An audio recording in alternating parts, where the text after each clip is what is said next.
Evening all. Evening on Playchess and Twitch TV. Just want to check the board's okay everywhere. So the audio's okay, which is great. So far, I hope the board's okay.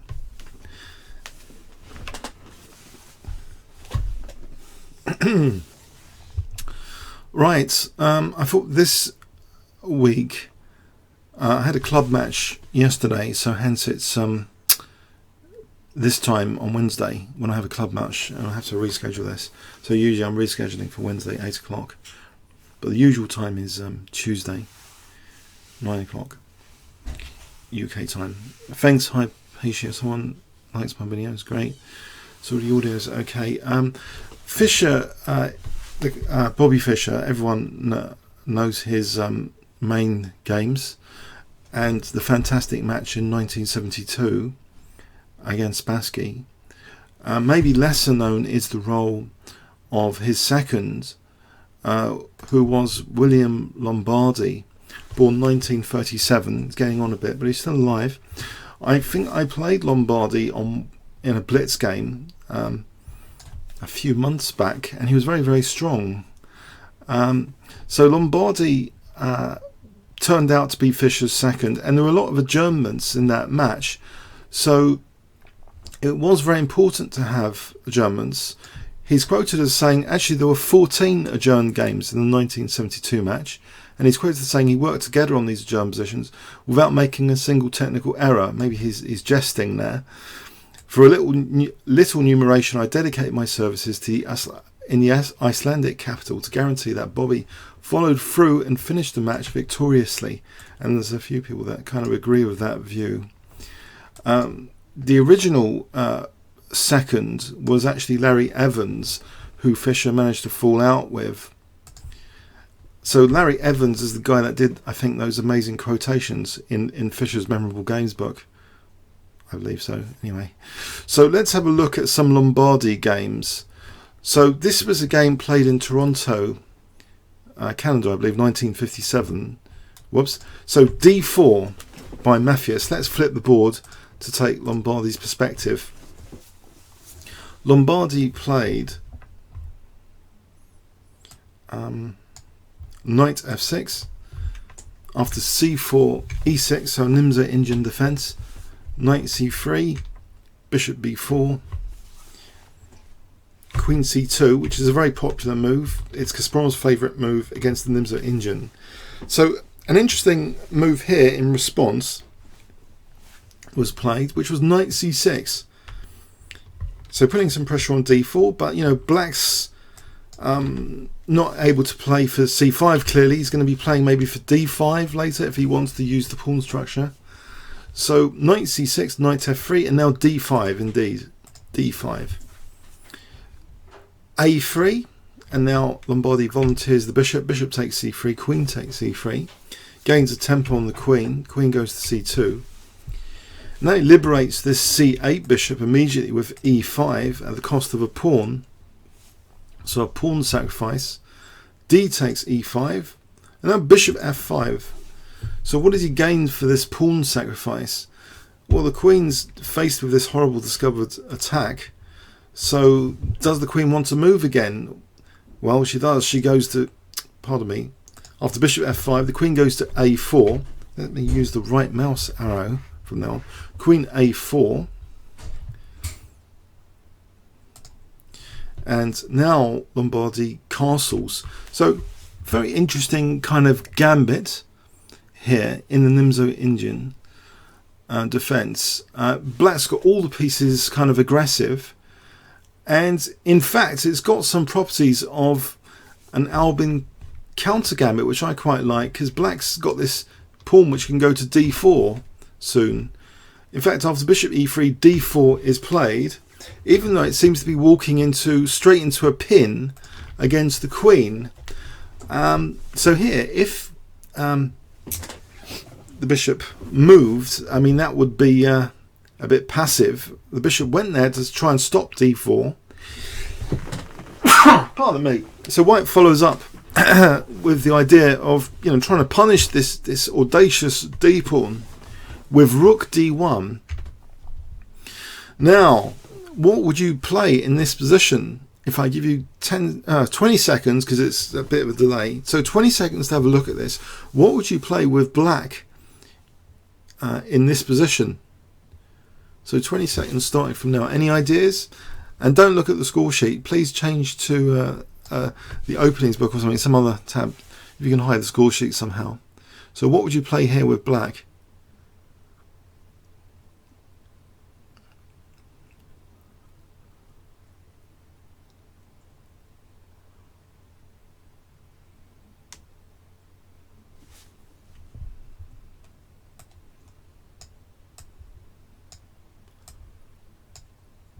Anyone? Okay, surprise shocking move was played in this position. D takes e3, offering the queen.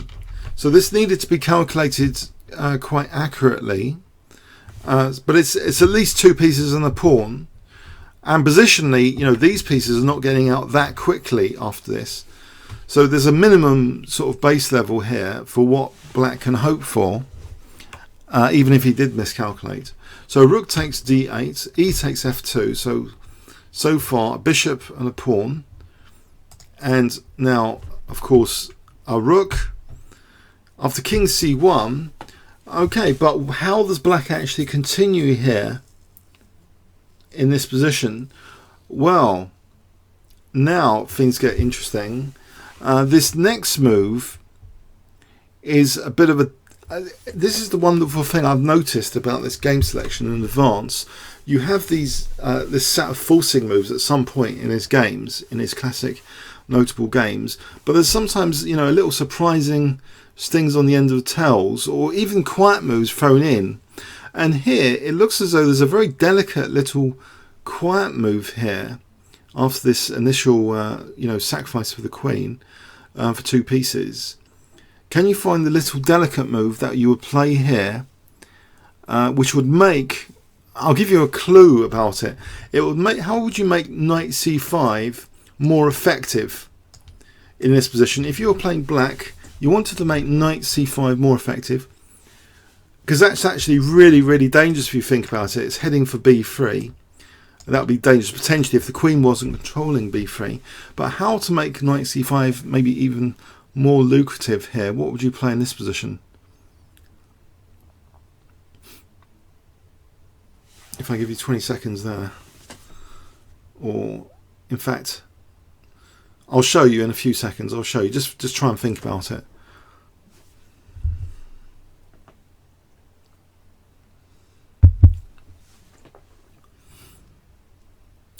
Okay, at the moment, if you play knight c5, maybe, just maybe, I don't know if this is actually any good, queen b5 is a bit of a nuisance. So that's actually deprived from black, because black plays a6. So this knight c5 is really going to kick the queen somewhere. The queen goes to b3, and now this campaign against b3 is started, because knight c5, queen c3. Okay, so the queen's covering b3. But now black plays the final shocking move now, which puts an end to white's resistance. Black actually plays here knight a5.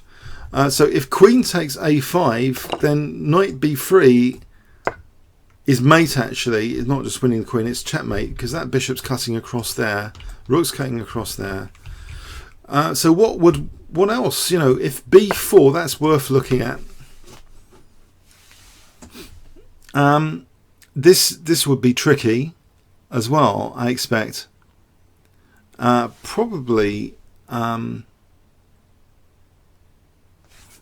b3 looks tempting, and this is the sort of thing I should have just checked with an engine or something before. So b4. Okay, what does black actually do? Actually, no, I think I've seen it, even with my limited tactical skills. Knight b3 check. Just bring the king to b2 and just play knight a4 check. That'll be sufficient to get material minimum. Just get material back with advantage. So end up material up. So basically, after this knight a5, it's pretty all over. So knight c5, knight a5, white. Tried though e4 in desperation, but now knight a b3 check, and here is where actually white resigned. Although white has blocked the diagonal, you know, king b1, bishop takes e4 is not very nice. Here the king shuffles to a2, but I believe the move rook d1 is now threatening bishop b1, winning even more material in this position. That's one principal threat, and it might actually there might be others. Rook a1 is also threatened. Rook a1 mate. So how does black actually cope with this? It's a bit hard. So, you know, say bishop d3, we can take the rook, and then if, you know, takes, we can just mate here. So okay, so actually white kind of resigns after in this continuation after bishop takes e4, I think. So white resigns. So it was an interesting Nimzo-Indian game, very energetically played in this variation, which, you know, intuitively you'd sometimes, if you're playing white, sometimes you have this insecurity about the queen, and that kind of insecurity was latched onto by black with such energetic play. This gambit continuation, kind of like an Albin counter gambit, and then straight onto a queen sacrifice. So a very elegantly, energetically played game, you know, really tapping into that insecurity about moving the queen too much in the opening, which of course is a really, really popular move, queen c2, but the whole game has this flow to it, very powerful, dynamic flow. So let's have a look at another game played in Manila this time, and this is against Miguel Quinteros. So if I can get the game in, Miguel Quinteros. So 1973, so after the Fischer-Spassky match, the year after, 1973 in the Philippines, e4, Lombardy was white, so we'll flip the board. And we have a Sicilian defense, knight f3, d6, open Sicilian, knight f6, knight c3, Najdorf, bishop g5, e6, f4. So inviting that poison pawn variation if black wants to play queen b6. But black actually played bishop e7, queen f3, and that's immediate h6. Bishop drops back here to h4, queen c7. Black's in no rush to castle now, because after castling queenside, black actually played knight bd7, bishop e2, rook b8. Again, black is just getting on with the queenside counterplay now, and just leaving the king in the center with rook g8. Bit of a risky strategy.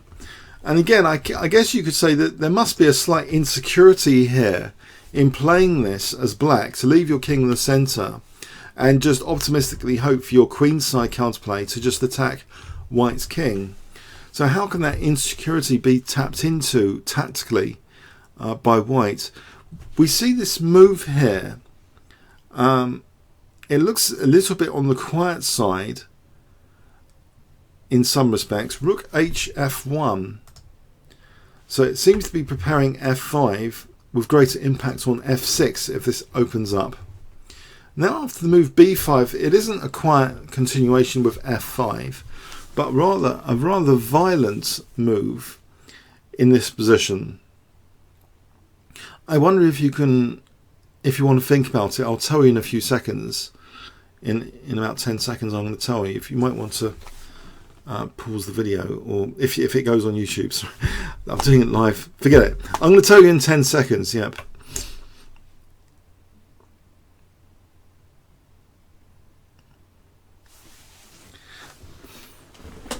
Now this kind of move, I mean, apparently he spent an hour actually working through the complications of this move. So before playing this move, you know, he fought for an hour over it. Now our intuition might tell us that the king in the center is you know, must be exploitable. But why after b5 to play this? This is interesting timing. Why in this particular position? Well, knight takes e6 is played. So after f takes e, we get a check. Okay, is that a big deal? King goes to d8. The question still is, what is the purpose of that preliminary rook move? But now we see e5, so it's this rook which is trying to sort of blast open down the d file. And what we get here is, well, if black doesn't play d takes e5 on a retreat, I'm not sure this is that appealing for black. This position, it looks as though nasty things are happening here, like queen takes e6 is attacking g8, so it doesn't look palatable to do this. We've got this nasty pin here. I know black can take here, but it doesn't look palatable, that. So black actually played d takes e5. And now I guess we get a clue about this rook f1, because now we don't see f takes e, but we see f5.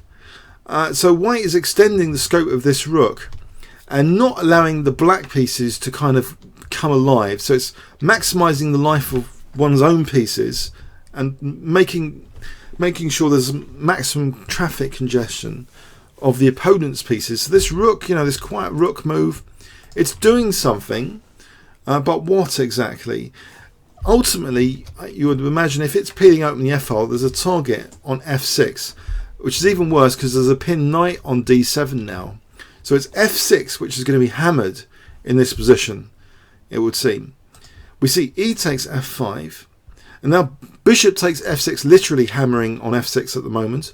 Bishop takes f6. Now knight d5, forking queen and f6.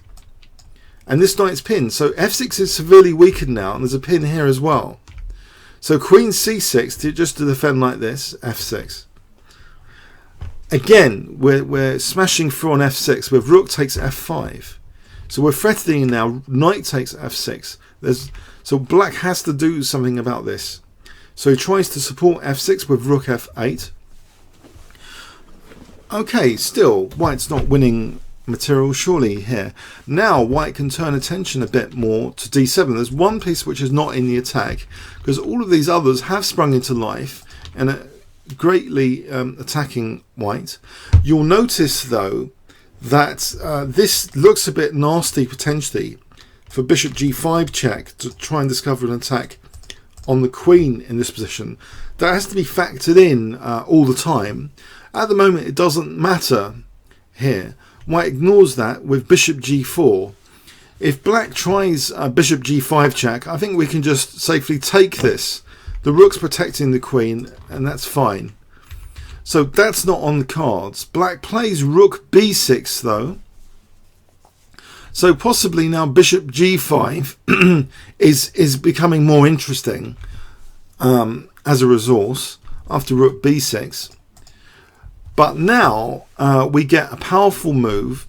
So after the initial knight sacrifice, white now plays, well, I wonder if you can guess what white plays here.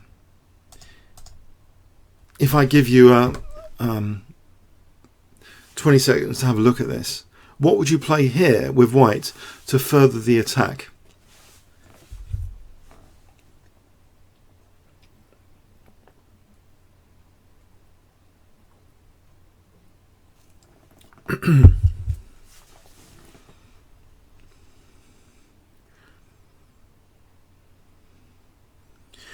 Sorry, has the sound gone? It says audio commentary finished for some reason. Sound still there? Sound? I hope the sound's still there. Strange. I had this message audio commentary finished.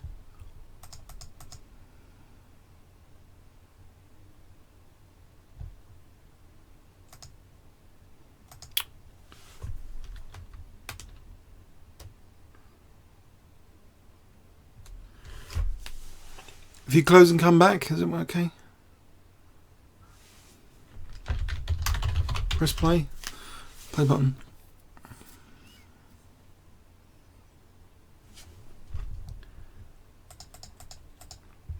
I'm hoping the sound's going to come back. Okay, white played in this position.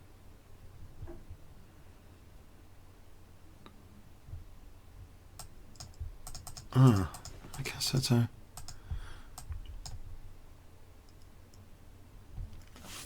okay. What?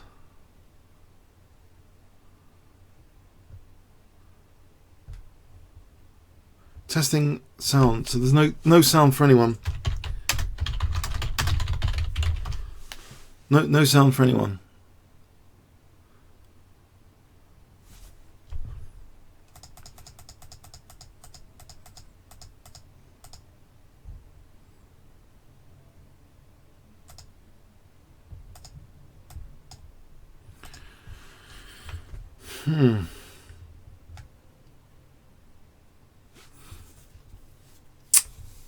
Interesting.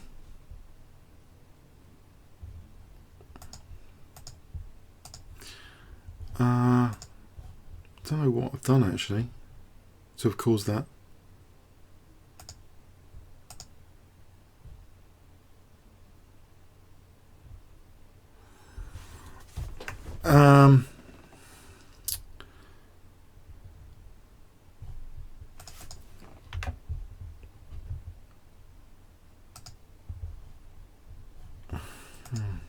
I'll have to stop and come back to this broadcast for one moment.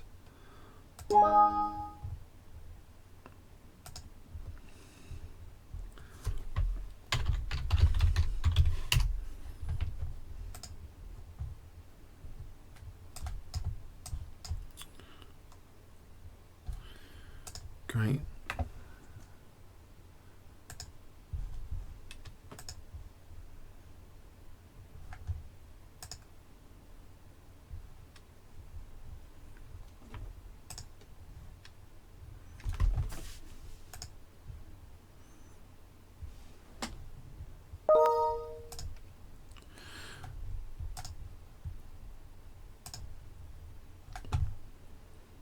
I'm just going to go into the broadcast area and have a quick check on one. Sometimes, if I have a look at a quick broadcast, that one hasn't got sound. No, these are just kind of relays. Oh well. If I try and do a new broadcast now. And we'll carry on that game. Sorry about this.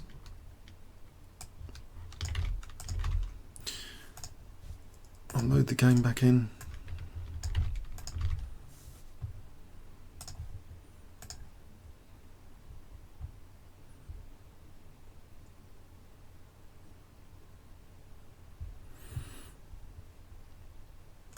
And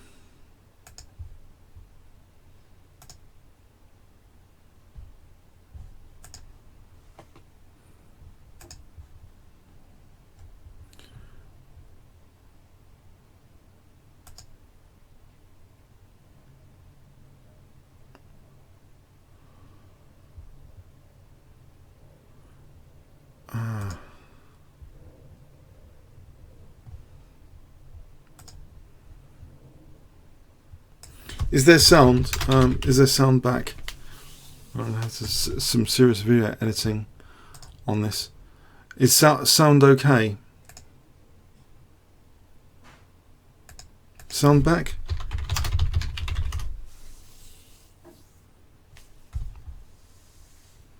Board is not okay. Hang on, if I put the board there, is the board okay now? Board okay? Board okay now? And the sound's back. I hope the board okay on stream. A little to the right. A little to the right. Are you joking? I can't see a problem with that board.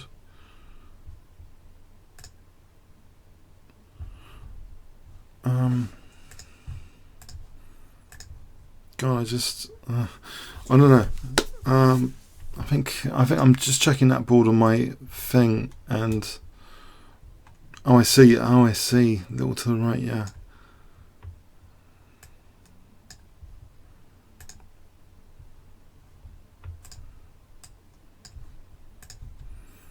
It's a bit better, isn't it?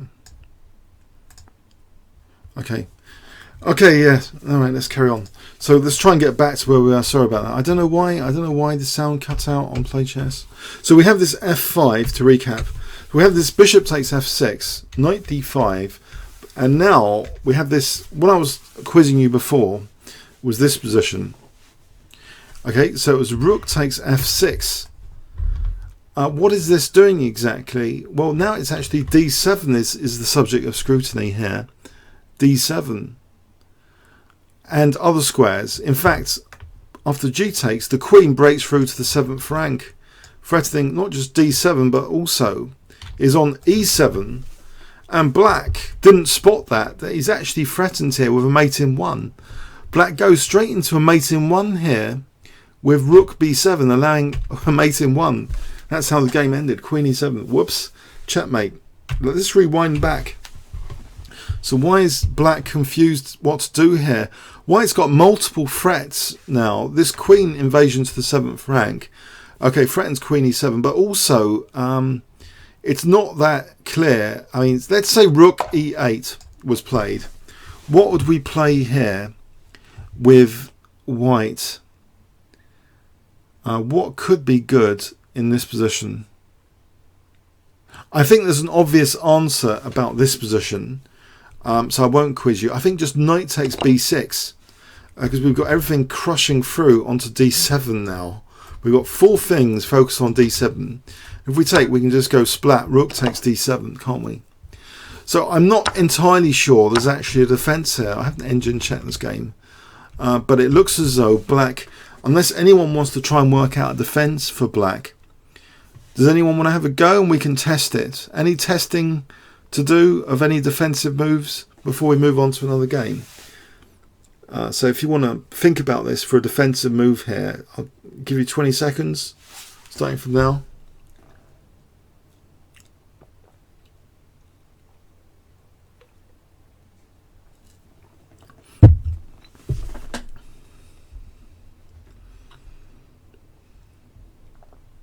It doesn't look, for me, it doesn't look as though there's any defense, actually.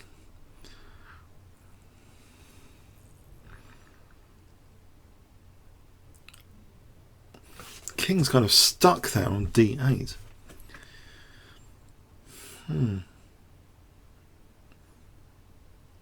Is everyone convinced there's no defense? If we're convinced, we can go on to another game. Yeah?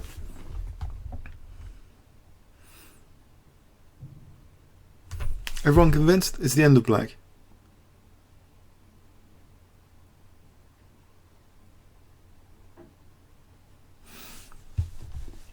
Okay. End of black, correct? So we're going to go on to another game. So black just allowed that mate in 1. I don't think there's anything. So this is against Lev Polgiavsky. I think I remember a bit of trivia correctly that Fischer actually played c4 against Polgiavsky. And was it someone else? I think he drew and he was really annoyed that his first try of using c4, this is before 1972, he drew. He was quite annoyed by that. This is 1978, played in Reykjavík, Iceland. So Lombardy playing c4. I find it quite interesting that some e4 players play c4. And even British Grandmaster Michael Adams and Nigel Short, I can't believe it. But these guys that used to play e4 a lot of the time are sometimes playing c4 now. I mean, in the modern age of huge amount of preparation, having a wider opening repertoire means you're not such a sitting target because of databases, I think. But in 1978, to have such versatility is interesting. So anyway, so knight f6 from Polgiavsky, knight c3, e6. We have knight f3, bishop b4, queen c2, c5, a3, bishop a5, g3, knight c6. There's a quiet opening. Bishop g2, now both sides castle, queen e7, d3. So not a single exchange. What are the plans coming up here? Well, let's see. e3 betrays an idea that white's going to play for d4 now, soon. Or maybe just fianchetto the bishop, and then maybe put a rook on d1 or b1, and then play for d4. So we'll see. d6, and actually fianchettos the bishop, b3. Bishop d7, bishop b2. Rook a b8, as though black's interested in later, playing for b5. That's a standard plan there. But now we see d4. So the first exchange now in the game at move 13. C takes d4. E takes d4. Does this favour white? It seems in this position, this structure's reasonably solid actually. White's got this kind of pressure potentially on the e file to make use of. This bishop's been kicked a bit now with b4. It goes to d8. Doesn't look entirely healthy on d8. But for the moment, you can only say white's got a positional advantage. I don't think the threats are that major for anyone. Although the queen's looking a bit uncomfortable with this rook gazing at it. As though in the future, well, d5 is annoying. So the queen steps out to f8 away from this. Queen d3, which steps out of the gaze of this rook potentially down there. So the queen's looks safer in relation to the opponent's rooks now. Now knight e7. Where is this knight going? Where exactly is it going? Well, white manoeuvres as well. Knight d2. This is a nice little tango of both knights. b6, knight b3. And it looks as though here white might be interested at some point to play c5 potentially. But d5, you have to be concerned about giving away the d5 square. So actually, I'm not entirely sure that's strictly true. Unless you can do something about d5. c5's not on the cards. We see a5, but actually d5 now first. e5. And now knight b5, not minding double pawns. Getting that light square bishop would be major. Getting c6, access to c6 would be major. So we see knight e8. Starting to look a bit grovelly for black after rook ac1. I don't know about what you guys think. Do you not think this is a bit grovelly for black? If you had to assess this position now, it looks as though white is pursuing, well, not at the moment because of b5 being a liability here, but c5 in principle seems to be a strategic idea in principle. For the moment, a takes b4, a takes. And now rook b7. So black's pieces are mostly huddled on the first two ranks here, quite passive. The knights, they look pretty with the bishops like that though. There's a kind of aesthetic there. Knight d2, knight g6. Now this knight is threatened to be kicked with h4, as though it's going to put it back in its box with h5. Black now finally takes some more space on the king side with f5. Black has to be careful, of course, about playing a move like e4. This bishop's gazing down that diagonal, and this black can reroute the bishop there. It wouldn't be such a problem. So, in fact, rook a1, we do in fact see e4. Queen b3, and the bishop challenges this bishop immediately. But now, look at this entry point, a7. This knight's actually going to a7. And here, things start to get very interesting. Black has the more cramped position, and sometimes in a cramped position, exchanging off pieces could reveal some exploitable weaknesses. So we see this exchange, bishop takes b2, queen takes b2, and now we see rook cc7. Surely white is not going to play knight c6 and lose a pawn. Well, this is interesting because it does require some investigation if this is worth it.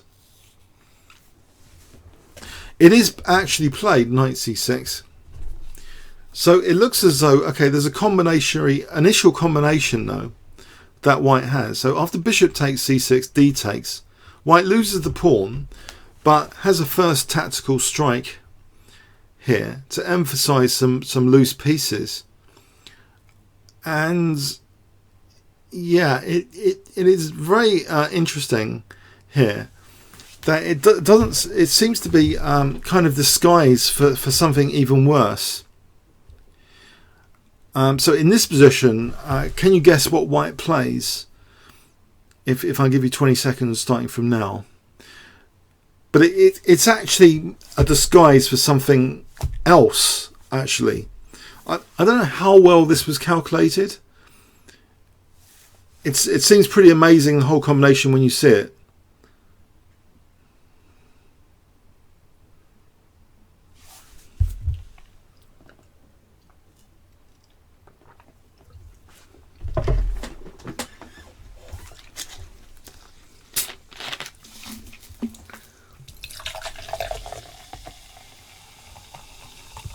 All right, well, there's a loose piece on g6,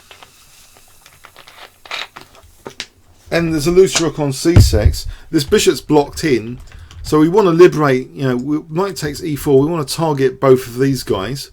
So f takes, bishop takes e4, but black can solve the problem here. Black can solve this problem in this position.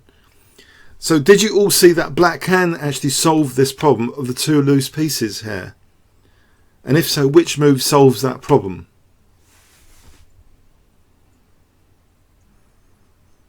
You see, this is why I'm saying it's like a disguise for something else.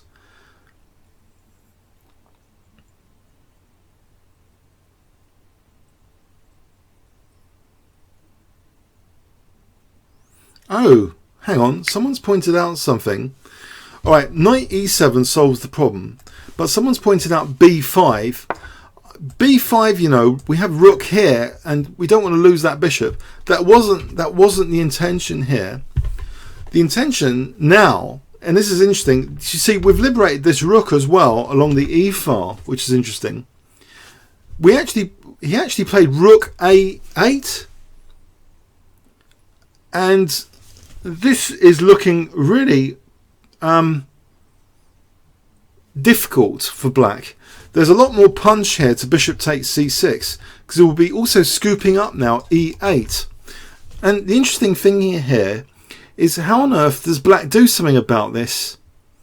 There's this thing in chess, this quotation, pin and win.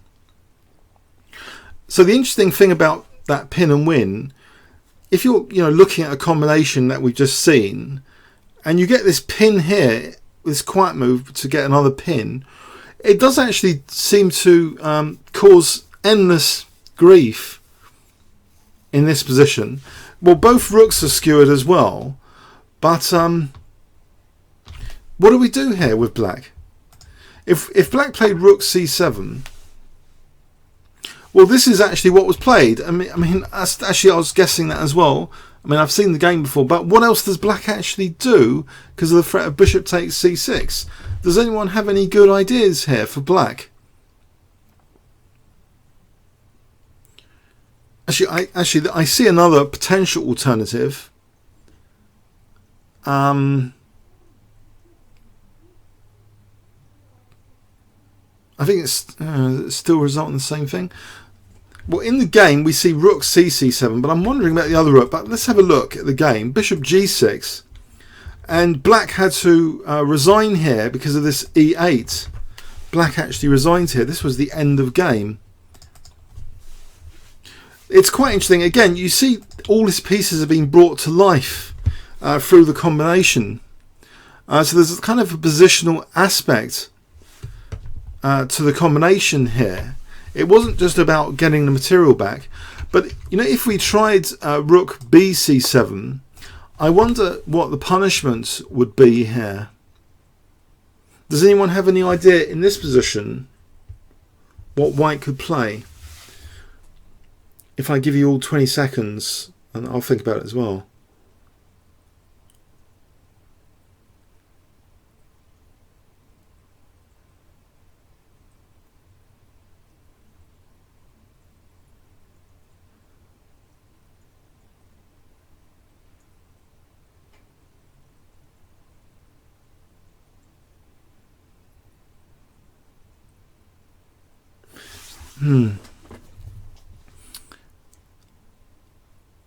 Is this so easy?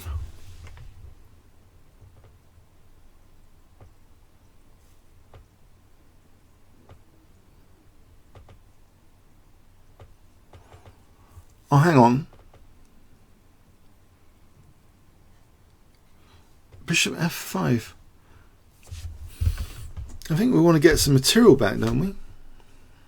Any other ideas? I'm not really convinced bishop f5.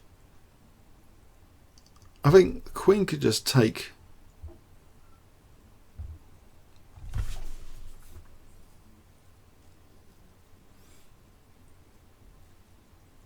Intriguing.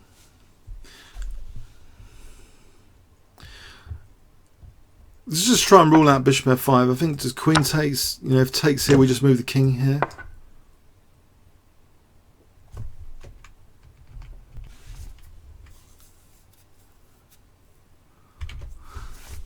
Probably bishop takes c6 might still be good. Bishop takes c6 would force rook takes c6.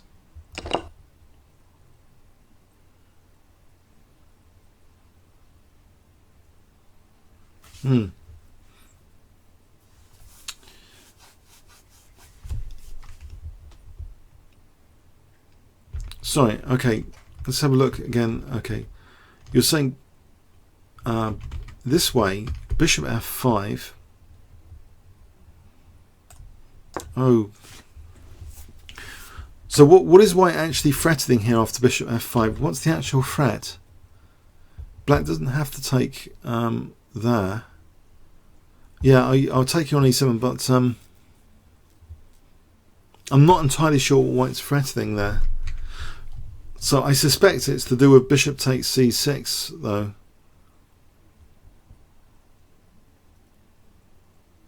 Bishop takes c6. Whoa. Maybe queen e2 here. That would cause some problems, surely. If rook c7 check, this looks pretty dangerous. Just in principle. Maybe something like rook e4. We're just coming into f4. These knights just look. It looks hopelessly passive here. This position for rook f4. It's something to engine check probably. This position, but it looks as though black's not able to do much against rook f4. It's going to further compromise his position. Okay, so that's possibly one idea. Just taking like that. So it seems to tie black up in knots to do that combination. Now here is let's go on to another an interesting game against Reykjavík, played in New York, 1958. So Lombardy was black against Reykjavík in New York 1958 and played actually a King's Indian, and this was a very exciting King's Indian defense. So knight c3, bishop g7, e4, d6, bishop e2, after castles, knight f3. This is all standard King's Indian defense opening theory. So castles, knight c6, d5, knight e7, knight e1, knight d7, knight d3, f5, f3, f4. So we've got a standard King's Indian defense position. Bishop d2, g5. White tries to play on the queen side, of course. Rook c1, knight g6, knight b5. Okay, a6, the knight goes back.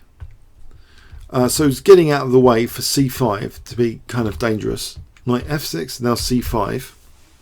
But of course black's attack is evolving as well at the same time here. So g4, c takes d6, c takes, knight c4, d6 is a pressure point. Is it too slow? Black has to play energetically, and we see g3 now. After h3, okay, the slight insecurity of white with this pawn chain hanging over his king.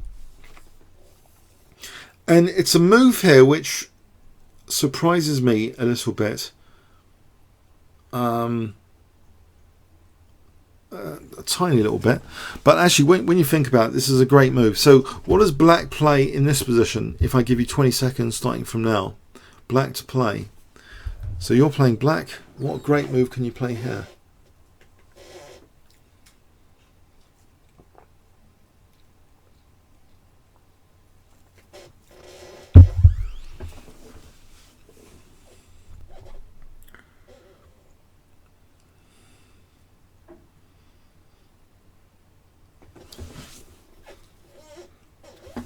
Any ideas?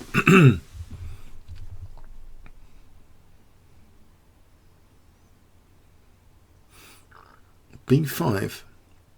I think B5 is going to ask for trouble, you know. If you play B5, white can just ignore that with bishop A5, and he's coming into B6.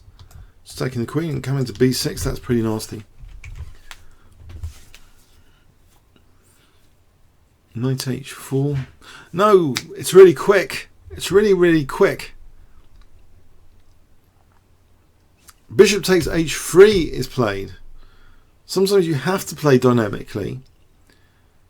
So after G takes, we just play Queen D7. We're crashing through with the Queen here. There's no King G2 in this position. If King G2, we just play Knight H4 check, of course. So this is difficult already. What does white do? He's trying to defend with Knight F2. Now that's taken, and we've got the G3 square to now work with. This lovely pawn, we've got our material back, and we've got the G3 square to work with. So Queen E7. The Queen gets onto the dark squares here, ready for this assault coming in for G3. So Knight H5, Bishop B4, Rook A8. Okay, supporting D6 for the moment. Queen D3, Knight H4, Rook G1, Knight G3. So that first instalment. Bishop F1. And now the rooks want to sort of build up on the G file.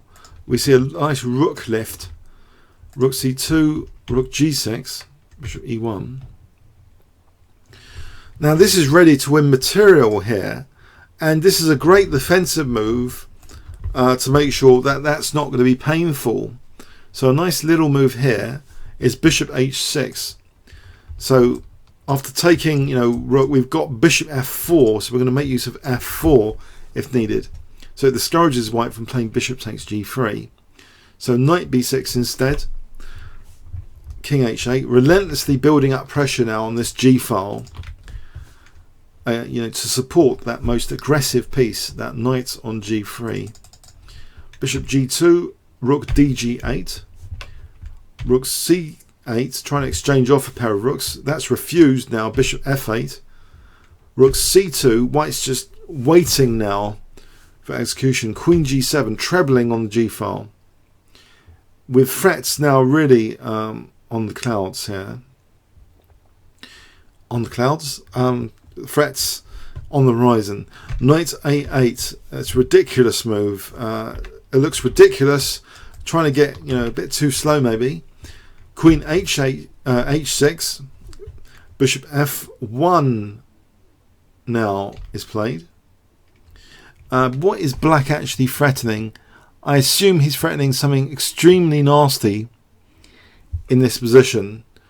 I think there's a queen sacrifice on the cards in some variations. For example, if Knight C7, then, for example, Knight takes, Rook takes. I think we've got Queen takes here as a Queen sack.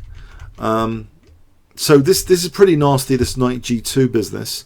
So White played here, Bishop F1, getting out of the way, it seems. But now Knight takes F1, check. Rook takes.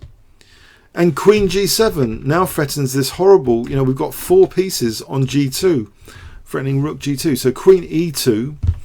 It's not the great defensive move because Rook G2 wins that queen. Queen takes, Knight takes. It's all over really, but there is this pin which seems to offer something. Does it mean anything in this position? This pin, not really. Black just plays Knight takes E1. He's got this very vicious check coming up, and he's attacking the Rook as well. So in fact, after Rook takes G7. Not Knight takes F3, but more powerful, just Rook takes G7. No, not even Rook takes G7. If Rook G7, that does seem strong actually as well. But Bishop takes G7, and we're attacking these guys, these two. So we're going to be material up, and we've also got Knight takes F3. So here White resigned. It's a total disaster really. It's going to be a piece down minimum or get mated. If he doesn't play this correctly. So pretty disastrous for White, that King's-Indian defense. Somehow played a bit too stereotypically by White. So the tactical shot, which kind of was the start of the end, was this bishop takes, in this position, this bishop takes h3. Very, very quick way of attacking the white king. So was that impressive or what, that game?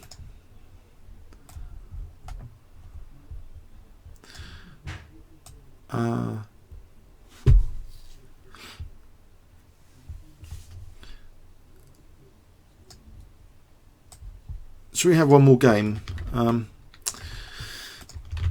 Okay, this is in Lone Pine. It sounds a bit lonely, this tournament in Lone Pine. I think it's like one of the classic tournaments of the 70s, Lone Pine. California, USA. Okay, so 1977. Jean Gref against Lombardy. E4, C5. So we get actually quite an exciting Sicilian defense. The Sicilian Dragon is actually played, which is surprising because Fischer condemned the Dragon quite a bit. So to see his friend playing it, it's quite interesting. Bishop E3, Bishop G7, F3, Knight C6, Queen D2. So this is all standard Dragon theory for the moment. H4. It looks totally bog standard at the moment. Knight E5, White castles queenside, H5, G4. Okay, Knight C4. White gives up the light square bishop. Rook takes. G takes. Knight takes H5. And here in this particular position, Rook DG1. Okay, is White's play slow here or not? It's covering the G3 square just in case there's a pesky knight resource coming up, which could be useful for Black's attack in some way. And you know, maybe Knight F5 at some point is on the cards, or Rook G5 maybe to just take care. It's dangerous ideas, or F4 F5. There's a number of options. Interestingly, we see in this position a plan which seems not on White's king side, not against the king so much as against F3, and that's a bit unusual. Going for the king or F3, we see this move E6. Pardon me, E6. It does lend support for the F5 square, but it also means Queen F6 could be interesting, attacking F3 at some point. Knight DE2 is played, and it looks as though okay, it supports the C3 knight, so maybe Bishop D4. We've also got this attack now on D6. But that's ignored. Queen F6 attacks F3. And of course stops Bishop D4 here. We can just take that. Bishop G5, offering the F3 pawn. Can Black really have the audacity to take, in this position, the F3 pawn? It's not so disconnected from pressure on C3 though, is it? If we take here. And it is taken. Rook takes F3 is played. Rook F1. So we have a dangerous looking position for both sides. Queen G2. What is this queen doing here? This unwelcome visitor. There's also, you know, it is actually pinning the knight here. So bishop takes C3 is going to cause structural damage unless White wants an exchange of queens. We'll have to take like this. So here, White takes the opportunity to take on D6. And we do, in fact, see Bishop takes C3 here. Knight takes C3. And in this position, with pressure on C2, this now we see an exchange sacrifice. Rook takes C3, threatening mate. And this gives us actually the A4 square to work with, because we've just taken out that knight that was actually defending A4. Bishop A4 now threatens mate again. So this pesky queen has munched this pawn on F3 and is still going for White's king. So there's a relationship to attack here. White plays an awkward looking defensive move, Queen H2. There's no real open lines of attack against the king. The king looks quite cozy in this position. It seems that White's king is more wrecked than Black's after Queen takes E4. Rook D1. bishop c6 is played. Now it looks as though, you know, maybe queen g2 is on the cards. Rook hf1. But actually queen c4 now attacks a2. Bishop h6. Rook c8. White does seem quite passive here. This structural damage here is highly unpleasant. Isn't f7 a problem? Queen f2 attacking f7. But black just plays now e5. So he's combining attack with defense. And this knight is stopping any invasion on f6 to get onto these dark squares. So it seems in this position, black's got all the prospects here. We see queen e3. Queen takes a2. Offering the e5 pawn. But again, you know, the knight is defending g7. So even if it's taken, which it is, black now has a really crushing move here. Simply threatening mate. Bishop a4, threatening mate again, is pretty horrendous. You know, if rook d2, we just mate with queen a1. So queen e4 is played to defend that. But now black is just winning with queen a1 check. This rook is a big problem here. He resigned. White resigned here. Because if king d2, we play this check, I believe. And on king e2, can you spot what black has in this position? And I'm not entirely sure. No, yeah, good. Well, no, actually black's just got rook e8 here. Oh no, sorry, I shouldn't have mentioned it. Sorry, I thought it was bishop b5, but you know, c4. But I just looked at rook e8 here. Rook e8 would be sufficient. End of game. No, hang on. We're attacking the queen. Let's rewind. Sorry. This is the game continuation. Queen e4, check. King d2.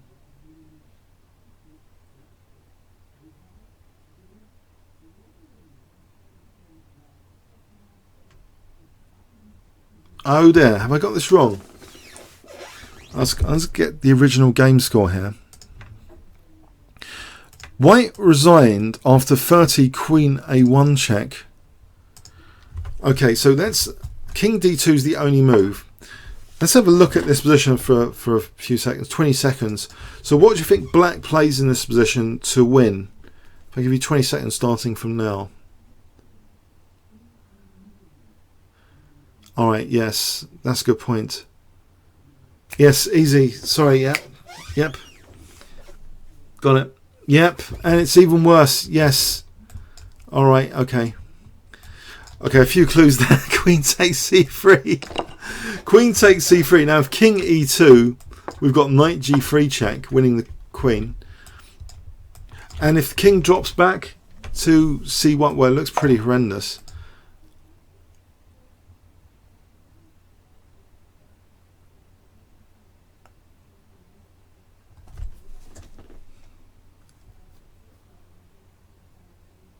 In this position,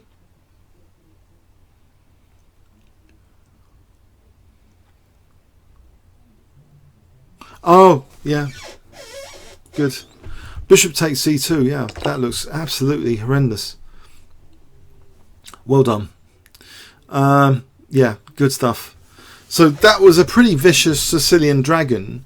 Quite originally played though, isn't it?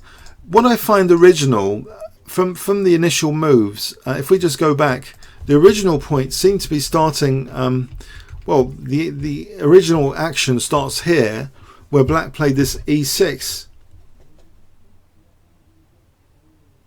I don't know how many of you would play e6. It does seem to be, you know, defending and attacking. Now, it defends the f5 square against things like knight f5, and queen f6 does seem actually quite useful. You know, it's just on this diagonal as well. So that was interesting. That white seemed to be in a dangerous position here. So quite interesting play from Lombardy in these openings. There was another game which was quite interesting. It's quite involved though. Maybe another time. Lombardy session. Okay, so I hope you got something out of this week. And comments or questions on YouTube. Okay. Thanks very much.